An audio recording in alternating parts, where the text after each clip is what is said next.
Des agents du FBI licenciés, non pas pour une faute, mais pour avoir enquêté.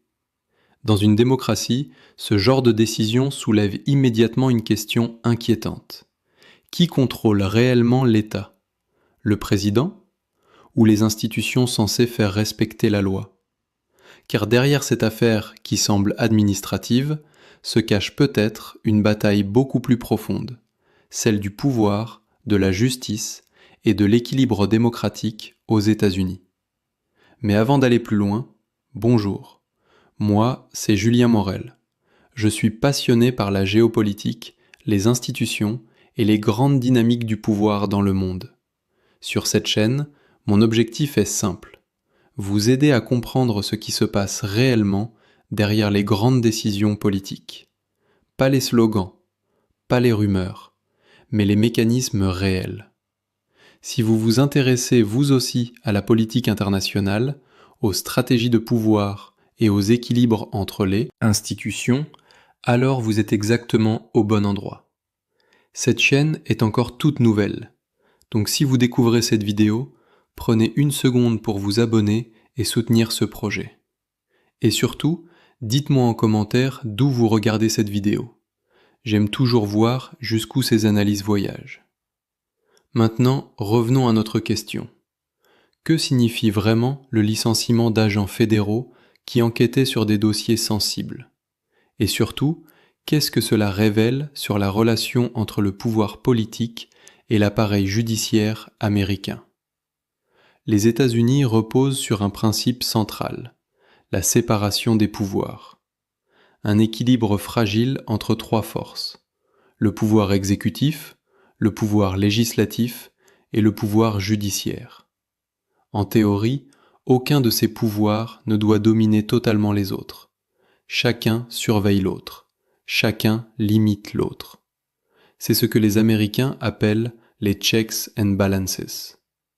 Mais dans la réalité, cet équilibre peut être mis sous tension, et c'est exactement ce qui semble se produire aujourd'hui.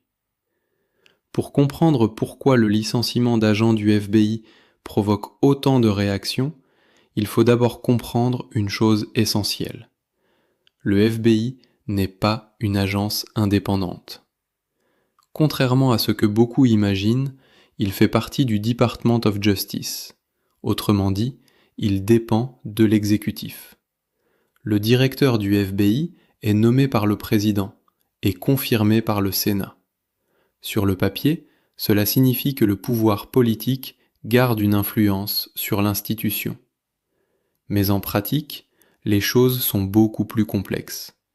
Car les agents du FBI ne prêtent pas serment au président. Ils prêtent serment à la Constitution. Cette distinction est fondamentale. Elle signifie que leur mission première n'est pas de protéger un dirigeant, mais d'appliquer la loi, même si cette loi concerne les plus hauts responsables du pays. Et c'est là naît la tension. Parce que dans certaines situations, l'appareil chargé de faire respecter la loi peut se retrouver à enquêter sur ceux qui dirigent l'État. Président, ministre, conseiller. Lorsque cela arrive, le système entre dans une zone particulièrement sensible. Car deux logiques s'opposent. La logique politique et la logique judiciaire. La logique politique cherche à protéger le pouvoir. La logique judiciaire cherche à appliquer la loi. Et lorsque ces deux logiques entrent en collision, l'histoire montre que les crises institutionnelles ne sont jamais très loin. Les États-Unis ont déjà traversé ce type de moment. Le cas le plus célèbre remonte à 1973, pendant l'affaire du Watergate. À l'époque, le président Richard Nixon était au cœur d'un scandale politique majeur. Une enquête spéciale avait été ouverte. Et lorsque cette enquête a commencé à se rapprocher dangereusement de la Maison-Blanche, Nixon a pris une décision radicale. Il a ordonné le licenciement du procureur spécial chargé de l'enquête. Ce soir-là est entré dans l'histoire politique américaine sous un nom particulier. Le Saturday Night Massacre. Une nuit où plusieurs responsables du ministère de la Justice ont été renvoyés ou ont démissionné, parce qu'ils refusaient d'exécuter l'ordre présidentiel. Cet épisode a profondément marqué la mémoire institutionnelle américaine. Depuis, chaque fois qu'un président entre en confrontation avec les institutions judiciaires, les comparaisons avec le Watergate réapparaissent immédiatement. Et c'est précisément pour cette raison que le licenciement d'agents impliqués dans des enquêtes sensibles suscite autant d'inquiétudes aujourd'hui. Car dans une démocratie constitutionnelle, ce type de décision dépasse largement le cadre administratif. Il devient un signal politique. Un message envoyé à toute la chaîne de commandement. Un message qui peut être interprété de plusieurs façons. Pour certains, il s'agit d'une simple réorganisation, un président qui reprend le contrôle de son administration. Pour d'autres, il s'agit d'une tentative de pression sur les institutions chargées de faire respecter la loi. Et dans un pays aussi polarisé que les États-Unis, ces deux interprétations coexistent en permanence. Mais pour comprendre les véritables enjeux de cette affaire, il faut maintenant regarder ce qui se passe à l'intérieur même de ces institutions. Car lorsqu'un signal politique de ce type est envoyé, les conséquences ne se limitent jamais à une simple décision administrative. Elles peuvent transformer en profondeur le fonctionnement de tout l'appareil judiciaire.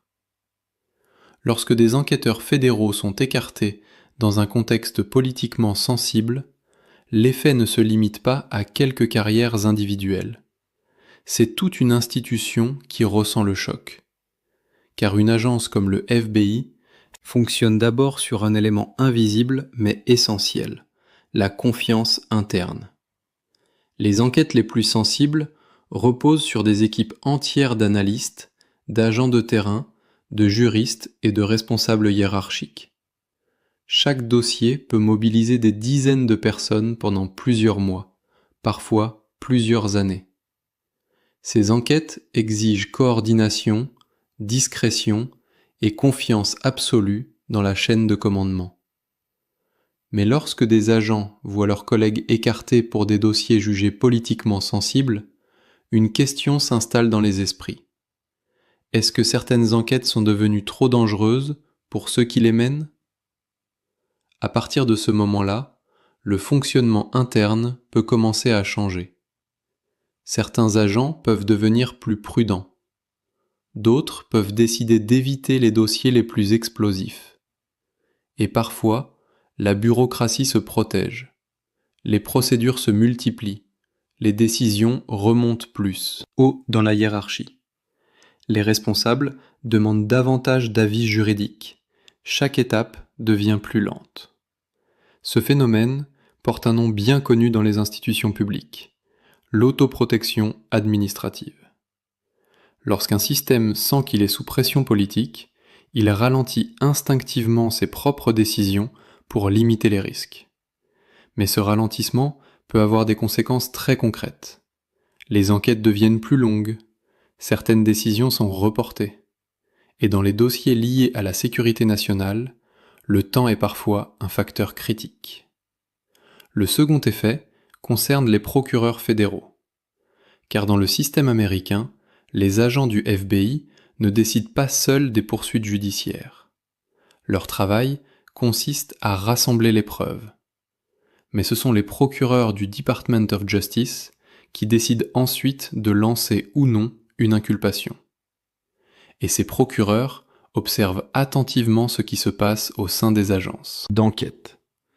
Si l'exécutif donne l'impression de sanctionner certaines investigations, les procureurs peuvent craindre de se retrouver eux-mêmes exposés. Certains peuvent décider d'accélérer certaines procédures, d'autres peuvent au contraire temporiser, attendre que le climat politique devienne plus stable. Dans les deux cas, la justice ne fonctionne plus dans un environnement parfaitement neutre. elle devient un terrain stratégique. Mais il existe un troisième phénomène encore plus délicat, les fuites.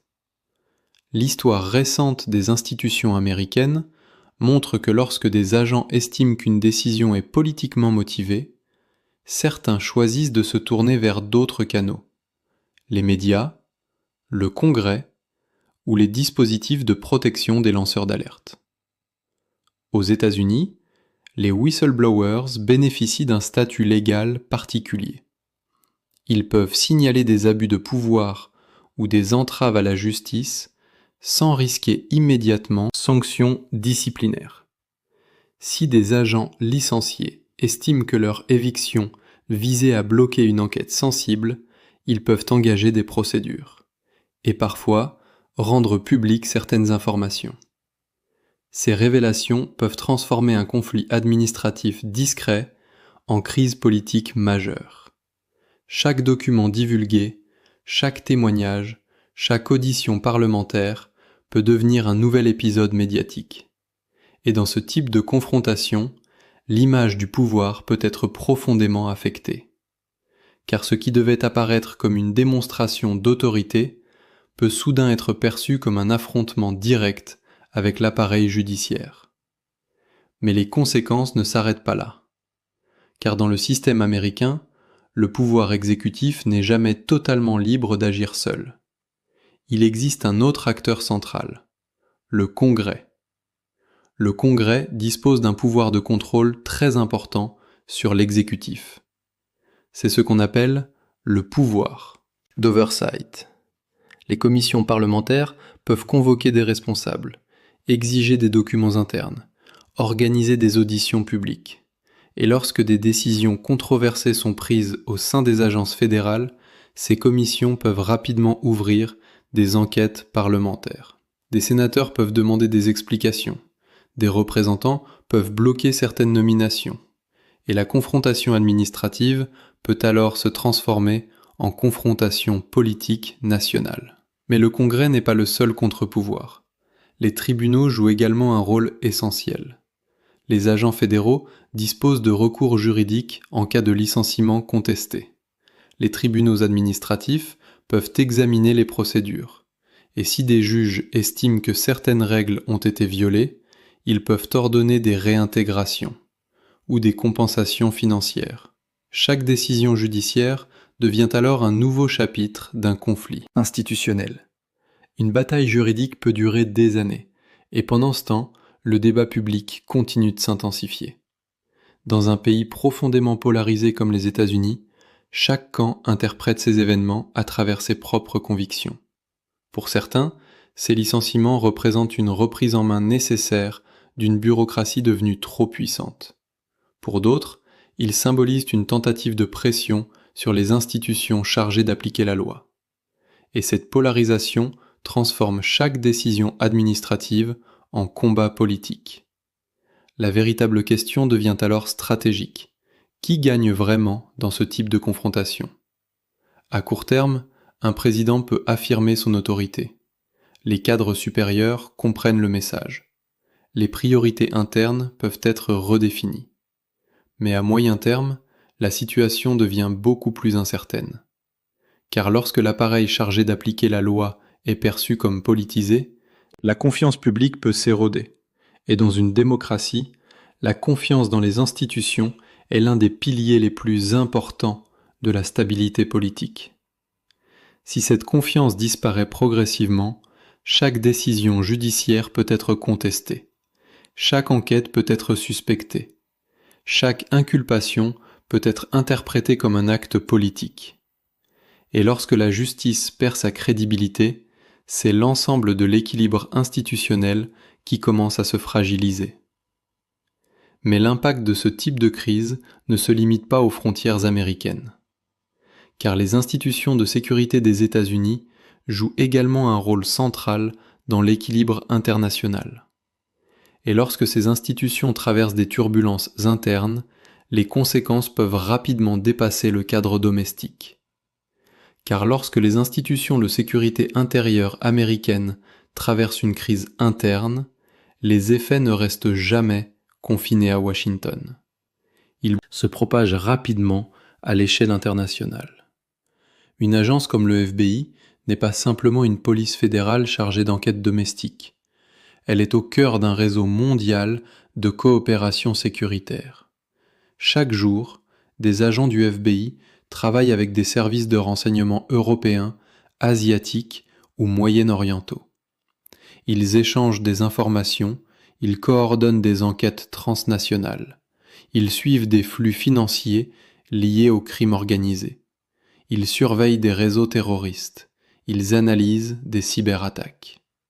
Autrement dit, le FBI n'est pas seulement une institution nationale. C'est un acteur central de la sécurité internationale. Et lorsque cette institution donne l'impression d'être fragilisée par des tensions politiques internes, les partenaires étrangers observent avec beaucoup d'attention. Car dans le monde du renseignement, la confiance est essentielle. Partager des informations sensibles implique une certitude, celle que l'institution qui reçoit ces informations est stable, professionnelle et protégée des interférences politiques. Si cette stabilité est remise en question, même partiellement, certains partenaires peuvent devenir plus prudents. Ils peuvent hésiter à transmettre certaines données sensibles. Ils peuvent ralentir certaines coopérations. Pas par hostilité, mais par simple calcul de risque. Une enquête internationale peut dépendre d'un simple détail. Une interception, un nom, une transaction financière suspecte. Si un service étranger doute de la stabilité d'une institution partenaire, il peut décider de garder certaines informations pour lui. Et dans le monde du renseignement, un simple retard d'information peut avoir des conséquences importantes. Il existe aussi une dimension beaucoup plus symbolique. Depuis plusieurs décennies, les États-Unis se présentent comme l'un des principaux défenseurs de l'état de droit dans le monde. Washington critique régulièrement les pressions politiques exercées sur les juges dans certains régimes. Les purges dans les institutions judiciaires. Les tentatives d'intimidation contre les enquêteurs. Mais lorsque des tensions similaires apparaissent au sein même des institutions américaines, les adversaires géopolitiques ne manquent pas de le souligner. La Russie et la Chine investissent énormément dans ce que l'on appelle la communication stratégique. Chaque crise politique américaine est analysée, amplifiée, diffusée. Dans leurs médias internationaux, ce type d'affaire peut être présenté comme une preuve d'hypocrisie démocratique. Le message est simple. Vous critiquez nos systèmes politiques, mais regardez ce qui se passe chez vous. Ce type de discours ne crée pas la crise, mais il peut l'exploiter. Et dans une rivalité mondiale où la bataille se joue aussi sur le terrain de l'influence et de la crédibilité, chaque fragilité institutionnelle devient un argument. Mais les conséquences ne sont pas uniquement internationales. À l'intérieur même des États-Unis, ce type de confrontation peut devenir un instrument politique puissant. Dans un pays profondément polarisé, dénoncer une bureaucratie supposée hostile peut mobiliser une base électorale. Le discours devient alors très simple. Un président combat un appareil administratif présenté comme déloyal. Il reprend le contrôle. Il nettoie une institution accusée d'avoir été politisée par ses adversaires. Pour certains électeurs, ce message peut être extrêmement efficace. Il transforme une crise institutionnelle en combat politique clair. Le pouvoir contre l'establishment. Le président contre l'État profond. Et dans un contexte électoral tendu, cette stratégie peut produire des gains politiques immédiats. Elle renforce la loyauté des partisans.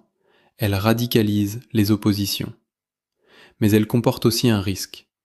Car si chaque décision des institutions judiciaires est interprétée comme un acte politique, la confiance collective peut progressivement disparaître.